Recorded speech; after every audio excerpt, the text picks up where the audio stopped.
Muchas gracias. Pues bueno, es un placer estar otra vez aquí. Creo que es como la tercera o cuarta vez que veo a muchos de ustedes aquí.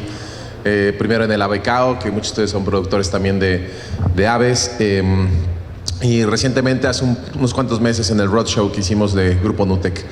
Y me da gusto porque tengo la oportunidad de presentarles los avances de los trabajos que hemos estado haciendo junto con Grupo Nutec y probando dos productos que son muy importantes, que uno es Proflora y el otro es Prointe GI. Uno es un inmunomodulador y el otro es un promotor de crecimiento, de los cuales ya tenemos una idea muy, muy clara a nivel científico y a nivel molecular de cómo funcionan, ¿no? Entonces, pues bueno, esos son mis datos. Cualquiera que quiera contactarme, ahí está mi correo electrónico. Como Gonzalo ya lo decía, yo trabajo para la universidad y soy jefe de la unidad de secuenciación masiva de bioinformática del Instituto de Biotecnología. Esto es en Cuernavaca, Morelos. Y nosotros damos muchos servicios, ¿no? Entonces, muchos de ellos son atractivos para la parte de producción animal. Este es uno de ellos, que es un análisis de expresión genética o relacionada con la nutrición, o como se le conoce y les voy a presentar ahorita, que es la nutrigenómica. Pues bueno, pues es más o menos son los logos. Como les decía, es la UNAM, el Instituto de Biotecnología y la unidad que yo dirijo, que es la Unidad Universitaria de Secuenciación Masiva y Bioinformática. Bueno, como les decía Gonzalo, la plática se va a centrar en los nutrimentos que modifican la expresión genética. Estos son estas mezclas de fitobióticos que son parte de los componentes que tienen los productos de Proflora y Prointe GI, y cómo esto tiene una repercusión no solamente en el sistema inmune, sino también les vengo a platicar de una parte que es el microbioma, que es la composición o la población bacteriana que vive en el intestino de los animales, ¿no? Incluyendo nosotros, ¿no? Y que cada vez está cobrando un papel más importante, porque vemos con más claridad cuál es el papel o la interacción que tiene en nuestro organismo. Y bueno, como les decía, vamos a empezar un poquito con un repaso de conceptos. Algunos de estos conceptos, pues bueno, tienen que ver con lo que es la nutrigenética y la nutrigenómica. Y posiblemente algunos de ustedes ya han escuchado estos términos. Y bueno, nada más quiero esclarecer cuál es la diferencia. Y bueno, en el caso de la nutrigenética, es la respuesta que se da es a la pregunta de cómo los genes afectan la respuesta a nuestra dieta. Entonces, finalmente, ustedes, si son productores, pues compran líneas genéticas de animales que están seleccionados para algunos parámetros, ¿no?, fisiológicos, o algunas características físicas muy específicas, ¿no?, que es ganancia de peso, mayor número de crías, etcétera, ¿no? Y finalmente, pues la dieta que les dan pues tiene un efecto sobre esto, pero ya el papel está muy determinado por la genética, ¿no? Y pues bueno, por ejemplo, las bacterias también pueden afectar la respuesta, ¿no? O sea, estas bacterias a veces se dice que es nuestra segunda información genética. Entonces, esta es una foto de un experimento que se hizo donde tienen ratones gordos y flacos, y en el experimento hacen lo que se llama un trasplante fecal. Y este trasplante fecal es básicamente trasplantar las bacterias que viven en el intestino de los ratones gordos al flaco y viceversa. Y aunque ustedes no lo crean, los gordos se hacen flacos y los flacos se hacen gordos, ¿no? Entonces, obviamente esto todavía es un nivel experimental. A nivel de humanos se empieza a hacer para tratar ciertas enfermedades como infecciones de Clostridium difficile, que son diarreas espantosas y que finalmente ponen en un riesgo crónico a las personas, y que hay veces que hay que hacer una disección de intestino. Se han probado en algunos casos el trasplante fecal y ha dado muy buenos resultados. Entonces, para la producción animal, obviamente, hay pruebas en las cuales se trata de experimentar en esto del trasplante fecal. Obviamente lo más cercano es dar el probiótico, pero el probiótico pues es simplemente una fracción de toda la población bacteriana que existe en el intestino.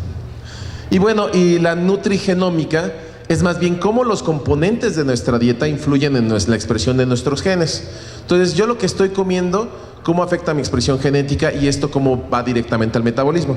Y estas son de las partes que yo me especializo, y finalmente pues lo que yo hago es analizar de manera global toda la respuesta genética, no nada más algunos genes en particular, sino toda la respuesta genética que se da en el organismo con alguna dieta, ¿no? En este caso en particular estamos probando los productos de Proflora y Prointe GI, ¿no? Y finalmente tiene mucho que ver con la bioquímica, ¿no? Entonces, a final de cuentas, tengo cierta expresión genética, me da ciertas enzimas que tienen cierto papel en el metabolismo, ¿no? Y bueno, entonces esto es de lo que les quiero venir a platicar. Antes de eso, Quisiera hacer un poquito un repaso para ver qué es lo que estamos analizando. Como ustedes recordarán sus clases de biología, pues bueno, esto es una célula.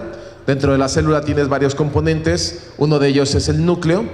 El núcleo aloja al DNA, que se conforma en cromosomas. Y finalmente, es toda la información genética y de herencia está contenido en esta molécula que vive en cualquier las células están conformando todo nuestro organismo, ¿no? Las bacterias también tienen su propio DNA, que también es parte de lo que analizamos. Y bueno, esto finalmente tiene un flujo de información. Entonces, el DNA finalmente es, si piensan en el contexto de una computadora, es como el disco duro, toda la información que guardan en su disco duro. Y finalmente, si quieren una parte de toda esa información, pues toman un USB. Antiguamente tomábamos un disquete, un floppy, que ya no existen. Ahora también las USB están por desaparecer, toda la información se transmite por internet. Pero bueno, el caso es de que sacan una fracción de estos, unos cuantos archivos, y eso sería el papel del RNA, que es la parte que nosotros analizamos para la expresión genética. Y finalmente este RNA se traduce a proteína, que ya es algo más físico, algo más que estamos más acostumbrados a hacer, ¿no?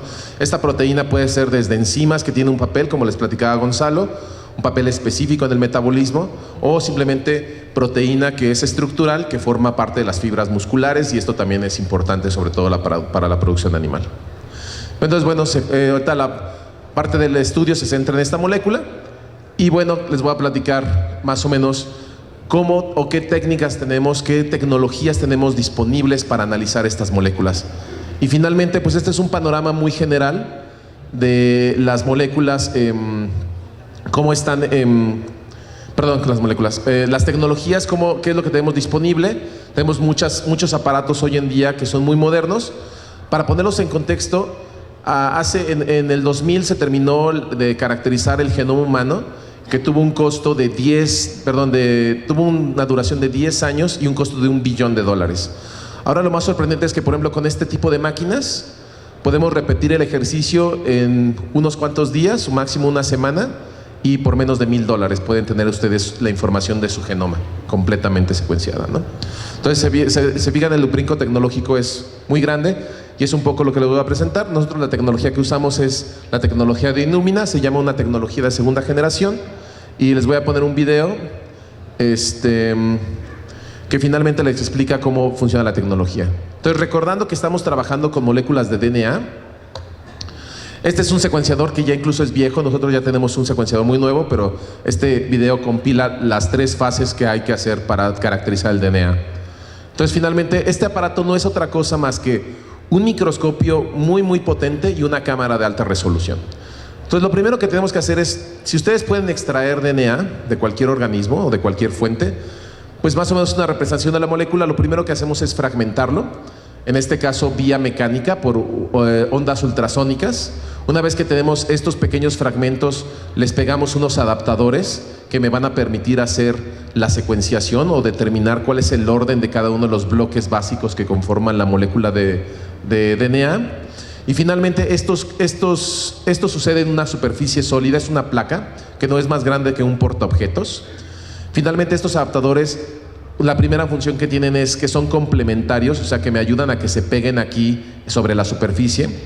Y yo lo que hago es, por dilución, meter toda mi composición o toda mi población de fragmentos que provienen de un organismo en esta placa. Entonces se unen y están lo suficientemente separados como para que los pueda reconocer después con el microscopio que les digo. Y entonces empiezo a duplicar esa misma molécula con la finalidad de amplificar la señal. Esto, a final de cuentas, lo que va a hacer es que en el siguiente paso y el último paso se realiza la secuenciación, que depende de un fluoróforo o de varios fluoróforos que determinan la incorporación de cada uno de los bloques básicos. Entonces, a final de cuentas, yo ya tengo una multiplicación de un solo fragmento y que yo voy a poder seguir desde arriba tomándole fotos con mi microscopio. Entonces, aquí tenemos los bloques básicos que, cuando encuentran una base complementaria, se unen, se excita el fluoróforo y sé qué base se incorporó. Entonces se libera y puedo continuar la reacción de polimerización. Esto es que continúo haciendo una copia de la cadena original que yo tengo, y finalmente esto es cada color representa esa base. Entonces así yo puedo saber cuál es la información que está contenida en esas moléculas de DNA, o en este caso puede ser RNA también, ¿no? Y esta es la manera en que lo hacemos, y entonces ha abaratado muchos costos, ¿no? Muchos los costos, y sobre todo nos ha permitido avanzar en áreas de investigación muy, muy rápidamente, incluyendo, por ejemplo, en este caso, la nutrigenómica o la nutrición aplicada a la producción animal. Entonces, pues más o menos les queda clara la idea. Cada vez que se incorpora una base brilla de un color diferente, y finalmente eso yo le puedo tomar una foto, y entonces sé en cada punto que corresponde a una secuencia qué bases se incorporaron, ¿no? Qué nucleótidos se incorporaron, y luego pues eso lo represento en texto, voy a mis genomas de referencia y veo qué significa. Entonces, de nuevo, estas son las tecnologías. Por ejemplo, en la universidad contamos con estos dos aparatos, y finalmente son aparatos que simplemente nos dan un rendimiento bastante óptimo, que son 125,000 millones de nucleótidos podemos determinar, es muchísimo. Si lo ponemos en contexto, el tamaño de nuestro genoma como humanos es de 3,000 millones de bases, 3 gigabases.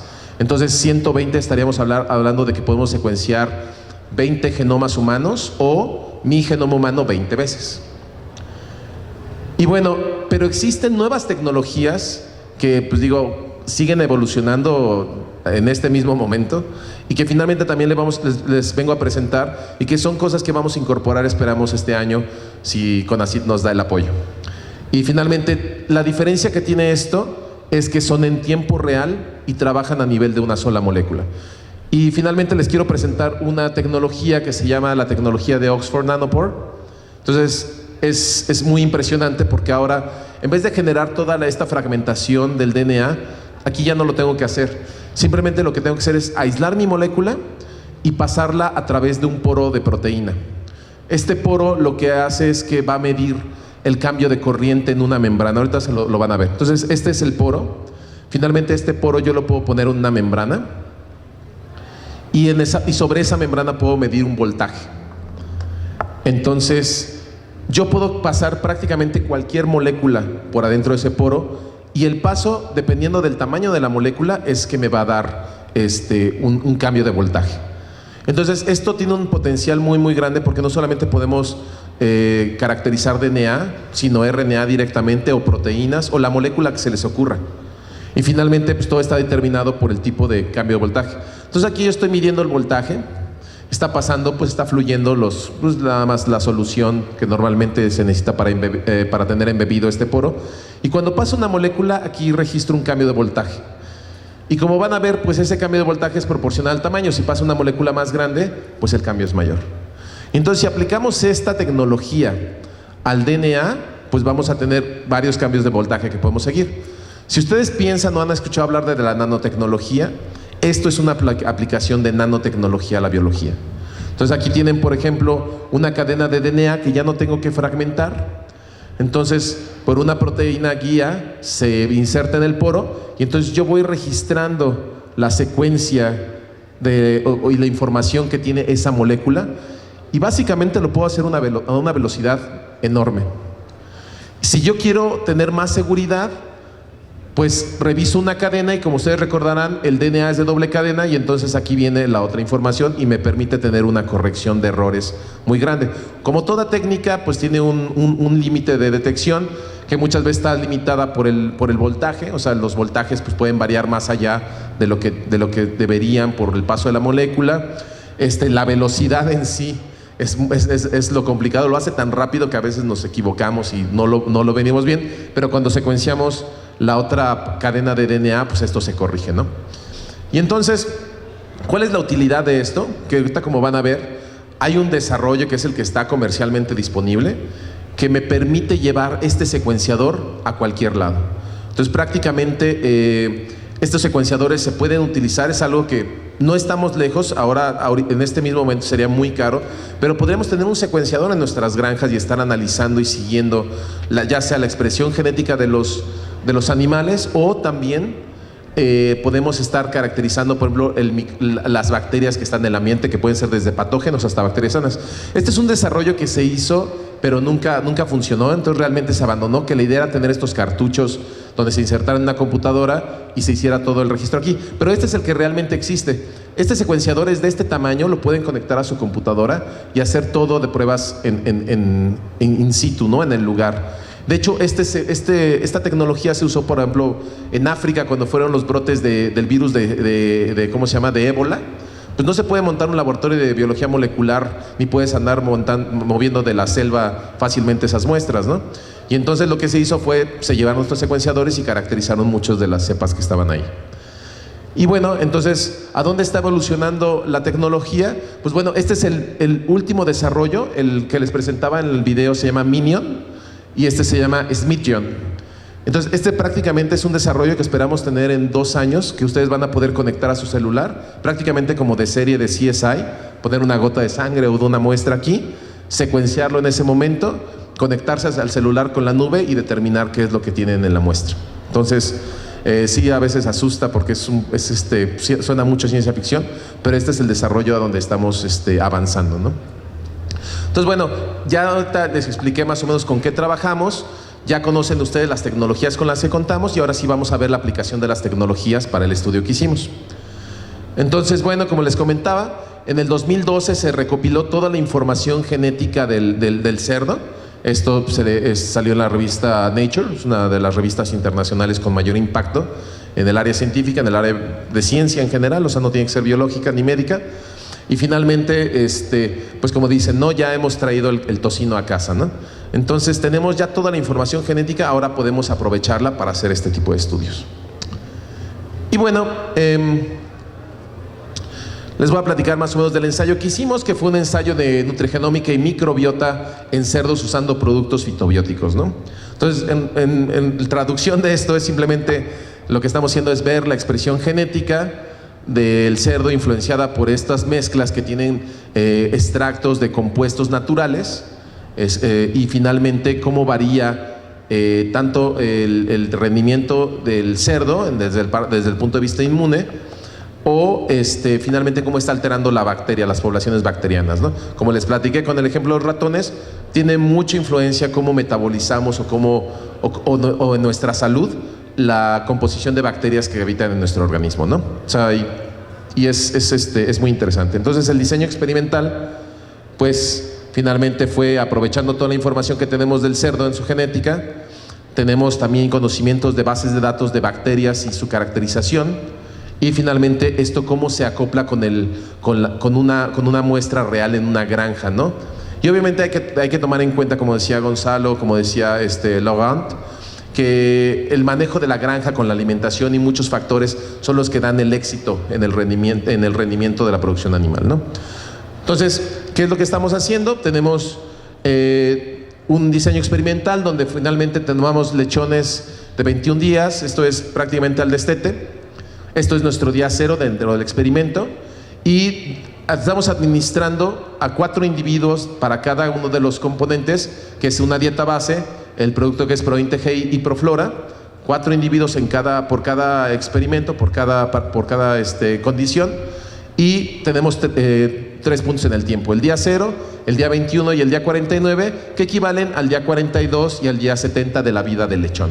Entonces, como se ven, es una etapa muy importante de la vida del lechón, como ya les comentaba Gonzalo, y qué es lo que estamos encontrando. Entonces, básicamente lo que estamos haciendo es tomar muestras de intestino, de yeyuno y heces del cerdo para estudiar la parte bacteriana, ¿no? Entonces, del intestino queremos ver cómo está la expresión genética y cómo la podemos relacionar con la salud del intestino y en general con el rendimiento. Y bueno, la parte bacteriana pues también la podemos analizar, que es un buen complemento, que todavía estamos en la etapa de entender esta relación. Pues bueno, como les platicaba, estas muestras las secuenciamos, este es el aparato con el que lo hicimos, tenemos una capacidad de cómputo importante para hacer este tipo de análisis, y finalmente esto es en resumen lo que encontramos. Entonces finalmente lo que vemos es que el cambio en la expresión genética durante los primeros de esta etapa de 70 días del cerdo es muy grande. Entonces simplemente con la dieta base ya vemos mucho cambio en la expresión genética, ¿no? Y estos genes tienen que ver con muchas cosas, que tienen que ver desde sistema inmune hasta metabolismo. Pero lo que nos interesaba más es ver la respuesta que estaba dada por los dos aditivos que estamos probando, ¿no? Entonces, aquí lo que empezamos a ver, y ya teníamos el antecedente en pollos, es que Proflora tiene un papel muy importante como inmunomodulador, que ahora conocemos a mucho más detalle qué es lo que está pasando. Entonces, Proflora estimula la secreción de interleucinas, la expresión de receptores en células del sistema inmune, que lo hace tener una alerta o estar preparado para cualquier cosa. También muchos componentes que tienen que ver con, por ejemplo, en pollos, con la producción de ceramida, con el aprovechamiento del colesterol, etcétera. Y finalmente vemos una respuesta similar en el cerdo, ¿no? Ahorita nos enfocamos más en el sistema inmune, porque la idea era probar que Proflora es un buen inmunomodulador, y finalmente que ProInte-GI también responde de manera importante en el sistema inmune, e incluso hay una respuesta cruzada de ambos, ¿no? Entonces hay por lo menos 13 genes que se sobreexpresan y que tienen que ver con el sistema inmune y que son potenciados por ambos productos. Sin embargo, cada uno tiene sus respuestas diferentes, ¿no? Y entonces, ¿cómo lo traducimos o lo interpretamos? Bueno, pues poniéndonos en el contexto de la salud intestinal, pues bueno, este es el panorama, ¿no? Entonces hay 3 vías principales que estamos analizando, que finalmente encontramos ahorita componentes para 2 de ellas, que es la inmunidad a bacterias, ¿no? Entonces, ¿esto cómo se da? Pues se da con la secreción de, por ejemplo, del interferón gamma, que estimula a nivel de macrófagos digamos que la vigilancia del intestino por si llega algún patógeno. También con la producción o la respuesta de las células T auxiliadoras, las TH1. Y finalmente esto se traduce en una inmunidad a bacterias. Todo eso se lleva al intestino. Por ejemplo, en pollos hemos encontrado la sobreexpresión del tumor del factor de necrosis de tumores. Y en cerdos, una de las limitantes que tenemos es que la información genética anotada del cerdo no está tan bien como la del pollo, por más increíble que sea. Sin embargo, necesitamos hacer un estudio más bien para encontrar la función de los genes, que sí encontramos una sobreexpresión, pero que no tenemos la información, ¿no? Pero digamos que es un trabajo que estamos en proceso de hacer, ¿no? Y bueno, entonces, digamos que todos estos factores que les platicaba, pues van siendo componentes importantes para la salud del epitelio.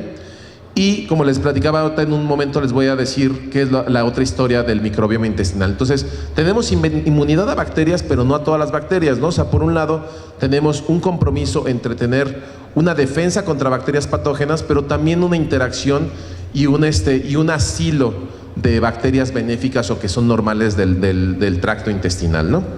Pero también tenemos la restitución del epitelio. Y finalmente, en la restitución del epitelio también estamos encontrando señales que ya están caracterizadas, como que, por ejemplo, en pollos aumentan las criptas y las vellosidades, y en cerdo, aunque no hemos hecho histología todavía, tenemos una corazonada de que está pasando lo mismo, ¿no? Entonces tenemos un epitelio sano, y finalmente sí estamos viendo este tipo de interleucinas y factores que se están sobreexpresando a nivel genético en el cerdo, ¿no? Y entonces, bueno, si nosotros ahora pasamos a analizar, bueno, tenemos ya una idea muy bien. Por un lado, ProInte-GI está haciendo un papel de promotor de crecimiento, y finalmente podemos asumir que el papel podría ser a este nivel de componentes. Sí observamos algunas cosas, pero no es claro. Por lo menos a nivel de inmunidad sí tienes una respuesta, pero no es tan completa o tan compleja como lo que observamos con Proflora. Y entonces, ¿qué es lo que empezamos a analizar? Pues la otra parte, que es la microbioma. Y el microbioma, entonces sí, con ProInte-GI encontramos muchas evidencias para los cuales podemos explicar por qué es un buen promotor de crecimiento. Y esto es porque no solamente está actuando a nivel de la expresión genética del cerdo, sino más bien está haciendo como una sincronización de la microbiota de la población bacteriana que tenemos en el intestino. Entonces, estas son unas gráficas de dispersión donde simplemente lo que queremos ver es la diversidad de microorganismos, en este caso de bacterias, que tenemos cuando tratamos con el alimento después de 21 días de alimentación o de 49 días. Recuerden que estos son 42 días de lechón de vida y estos son 70 días. Lo que vemos es que estos puntos en verde son la distribución o la diversidad de microorganismos que tienen en el intestino cada individuo. Si se fijan, es muy diferente. ¿Esto qué quiere decir? Que cada individuo tiene un microbioma diferente. A pesar de que le estamos dando la misma dieta, bueno, ¿cómo explicamos que esta diversidad se dé? Pues por una cosa muy sencilla, porque la heredan de la madre. Y esto sí se ha visto en muchos estudios, que finalmente madres sanas tienen lechones sanos. ¿Por qué? Porque parte del componente que les están heredando son este microbioma. Pues obviamente el primer contacto que tienen con las bacterias los lechones es vía ¿cómo se llama? La teta de las madres. Finalmente ahí están absorbiendo o están colonizándose de bacterias que les pueden ser benéficas o no. Y obviamente pues las otras bacterias las obtienen del ambiente, ¿no? Por eso también es la importancia del buen manejo de la granja, de las camas, etcétera, ¿no? De toda esta cosa ¿cómo se llama? Dentro de la producción animal, pues sí influye un nivel importante, ¿no? Entonces, como les decía, aquí se puede observar que estos 4 individuos tienen un comportamiento. Por ejemplo, estos 2 son muy similares. Nosotros pensamos que son hermanos, por ejemplo, que vienen de la misma madre, aunque esa información luego la corroboraremos en la granja. Y por ejemplo, aquí lo que vean es que estos individuos, vengan o no de la misma madre, vengan o no de la misma camada, simplemente su diversidad bacteriana es exactamente la misma, o es muy parecida. Esto fue a los 49 días con ProIn-TGI, y se sigue viendo todavía una diversidad muy similar, aunque ya algunos individuos empiezan a separar, ¿no? Y esto es porque están adquiriendo bacterias de algunas otras fuentes que en este caso no podemos controlar, ¿no? Como es el ambiente. Y bueno, si vemos la acción de Proflora, es muy similar. Igual se sincroniza a los 21 días, pero igual a los 49 días, Proflora no es capaz de mantener esta sincronía o esta estabilidad en el microbioma del cerdo, ¿no? En el microbioma intestinal, ¿no? Entonces, bueno, lo primero que revisamos es, bueno, la composición de este tipo de bacterias. Entonces, estas son 2 familias de bacterias que ustedes tienen que tener en un cerdo sano. Entonces, la mayor proporción de las bacterias que debe haber en el intestino de un cerdo sano deben ser Bacteroidetes y Firmicutes. Y entonces empezamos a analizar, por ejemplo, los cambios, y aquí, por ejemplo, lo pueden notar perfectamente sin ver ahorita qué es exactamente cada una de las bacterias, pero estos 4 individuos son al tiempo cero, son el destete. Entonces, finalmente, esta composición ya es muy diferente a los 21 y 49 días de la dieta base. Y si se fijan a este nivel, no vemos un cambio. El cambio más significativo que vemos es de esta barra naranja. ¿Y qué es esta barra naranja? Es una bacteria que se llama Prevotella, o es de un género que se llama Prevotella. Prevotella se ha encontrado que está asociada, es una de las 4 bacterias principales que está asociada a un intestino sano. ¿Por qué? Porque finalmente Prevotella yo la empiezo a ver enriquecida o en una gran abundancia en el intestino cuando yo le doy a un animal una dieta alta en fibra, y también cuando yo le doy un alimento con alto en carbohidratos también, porque estas bacterias tienen el metabolismo de romper estas moléculas de oligosacáridos en moléculas más asimilables para el cerdo, ¿no? Entonces, este es uno de los primeros actores que encontramos. Y obviamente los bacteroides. Si regreso un poquito a la gráfica, bacteroides se disminuyen mucho. Y este es un comportamiento normal, porque bacteroides se incrementa cuando el alimento es rico en grasa, que es un poco lo que les decía Gonzalo. Entonces, obviamente, de estar tomando leche, dejan de tomar leche, pues obviamente la cantidad de grasa baja y también estas bacterias, ¿no? Entonces, ¿qué estamos observando aquí? Estamos observando ya biomarcadores con los que podemos seguir la salud intestinal del cerdo. Y obviamente, pues podemos empezar a relacionar no solamente con la salud, sino con la productividad. Y bueno, y vemos el otro panorama que son los Firmicutes, y aquí sí ya vemos un poco un zoológico.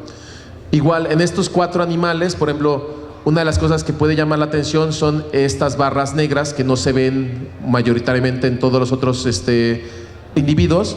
Y adivinen qué es. Esta barra negra son lactobacilos. Después del destete, los lactobacilos, después a los 21 y 49 días de una dieta base normal sin aditivos, disminuyen. Entonces, esto que quede como un mensaje, porque finalmente la adición de probióticos como lactobacilos realmente no tiene una influencia grande si no las estoy promoviendo con un alimento lácteo, ¿no? Porque no tienen que comer. Entonces, finalmente, si yo estoy tratando de incluir en la dieta lactobacilos, es como darle un Yakult a un cerdo para que esté sano. Pues no, porque hay otras bacterias mucho más importantes, que es ahorita lo que vamos a ver, que tienen un patrón mucho más relevante en la dieta, ¿no? A 21 y 49 días de alimentación, ¿no? Entonces, otra vez vemos que hay patrones muy similares pero finalmente las diferencias están a nivel de estas bacterias. Por ejemplo, con Proflora no vemos tanto en los individuos un enriquecimiento de una bacteria que se llama Faecalobacterium, que ahorita les platico de ella, mientras que en este se mantiene más constante. Y aunque aquí todavía no alcanzamos a analizar todavía todos los datos, porque no es una o dos bacterias, no es la interacción del todo, finalmente todavía nos falta un poco desenmarañar todos estos datos, pero lo que sí nos queda claro es del efecto que tiene cada uno de los aditivos que estamos dando, y es que no encontramos, por ejemplo, bacterias parásitas como Salmonella, como Fusobacterium, que está asociada a un intestino no muy sano, y sobre todo que Fusobacterium está muy relacionado, por ejemplo, con diarreas post destete, ¿no? Entonces, igual hay tres actores principales. Faecalobacterium está encargado, por ejemplo, de metabolizar ácidos grasos de cadena corta. Entonces, si se recuerdan, está muy abundante. Entonces, esto quiere decir que está aprovechando la grasa de otra manera, ¿no? A pesar de que le dejé de dar al animal grasa a partir de la leche, pues las dietas tienen una composición de grasa que está aprovechada en parte por las bacterias y finalmente le llega al animal en ácidos grasos de cadena corta o mucho más absorbibles, ¿no? Los ruminococos es también una bacteria que se asocia a un intestino sano. En varios estudios se ha visto que Ruminococcus, Lactospiraceae y Faecalobacterium forman parte de un intestino sano, ¿no?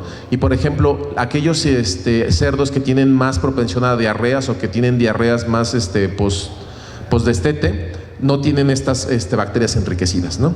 Entonces, parte de los resultados que tenemos por ahora. Y finalmente, parte de las conclusiones es que las formulaciones con fitobióticos tienen un claro efecto sobre el sistema inmune y la salud intestinal. Entonces, esto ya lo estamos viendo a nivel molecular. Proflora tiene un efecto más completo y más complejo sobre el sistema inmune de ProINTGI. Y esto ya lo sabíamos porque en pollos es mucho más claro. En pollos es una maravilla Proflora, ¿no?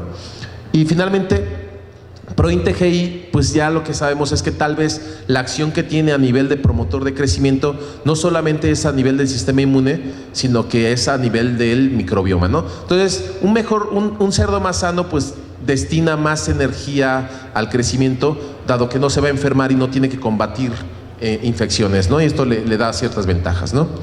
Y finalmente vemos que también hay moléculas que se están expresando que favorecen el bienestar intestinal.